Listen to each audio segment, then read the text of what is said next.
Hello and welcome to this edition of Tour Confidential on Golf.com, presented by FootJoy, the #1 shoe in golf. I'm Jessica Marksbury, and I'm delighted to welcome Golf.com's Marika Washtishin and Josh Burhow into our Lower Manhattan studio. Welcome, guys. It's been 2 weeks since the ball mark heard round the world, and the golf world is still reeling from Lexi Thompson's late penalty at the ANA Inspiration that cost her her second major championship. Now, Josh, everyone seemed to say, this was wrong. We don't want to see this happen to Lexi. However, our colleague, Michael Bamberger of Sports Illustrated, wrote a column that seemed to indicate that top players should welcome the added scrutiny that high-definition TV brings, and they should welcome call-ins because they should want to produce the most accurate scorecard possible. What are your thoughts, and where do you stand on this argument? Right. So it's very rare for me to disagree with Michael Bamberger, first of all, but and I agree with him to a point. Why, as a pro, you want to be known as someone who's going to play by the rules, who's fair. You want to keep an accurate card, just like any amateur golfer. So I get that, but where do you draw the line? Because pros aren't out there actively trying to cheat. Just because they're not on a feature group on PGAtour.com doesn't mean they're marking their ball an eighth of an inch here, an eighth of an inch there. Where do you draw the line? Because if you're going to encourage call-ins, then you might as well set up a 50-person hut right next to the media center and just have that be your call center and have them monitor the tournament. Why need rules officials? Why need keeping your partner's scorecard?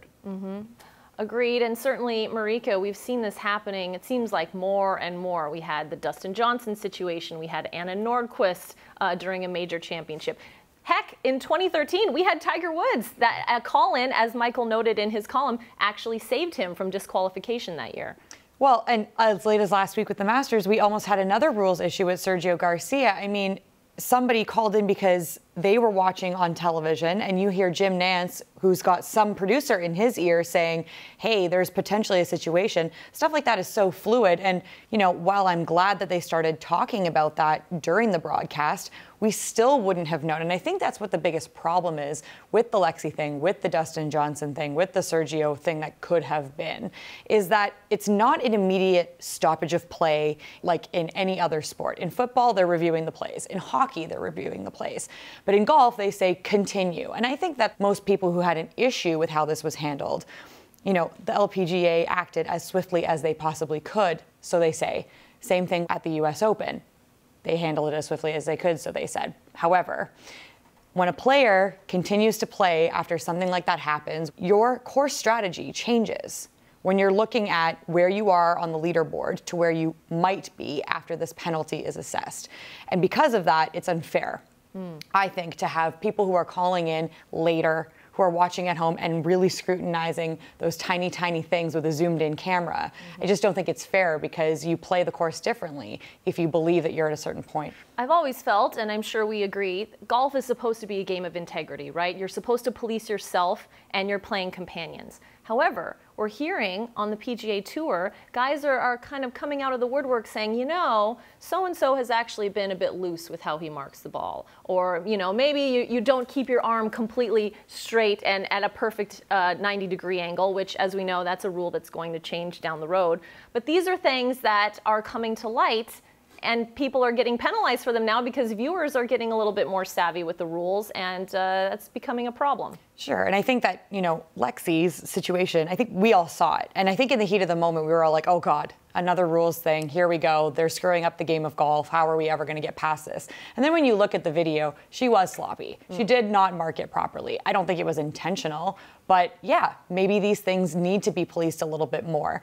But the problem is that you're still looking at the minutia of these things, which is really, I don't think, helping anybody. And Josh, it's hard not to come at this on a case-by-case basis because, of course, we want to protect the field, right? However, penalizing Lexi 4 strokes in the final round of a major championship when she only has a few holes to go seems excessive. Well, I think everyone agreed she moved the ball. Whether she tried to or not, she moved the ball, that's a penalty.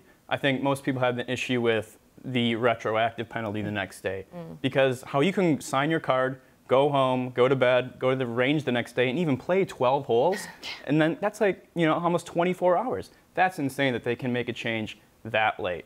And, you know, to Lexi's credit, I think one thing that was overlooked a little bit, and we look back at 2017, it might have been the shot of the year or the hole of the year or comeback of the year, whatever you want to call it. she was standing on the 13th tee in tears after this happened, and she birdied that hole. Yeah. So, I mean, props to her for doing that. But yeah, 4 strokes is a little too much. Okay, guys, so where do we go from here at this point, right? It seems we all seem to agree 4 strokes is too much, shouldn't have happened to Lexi.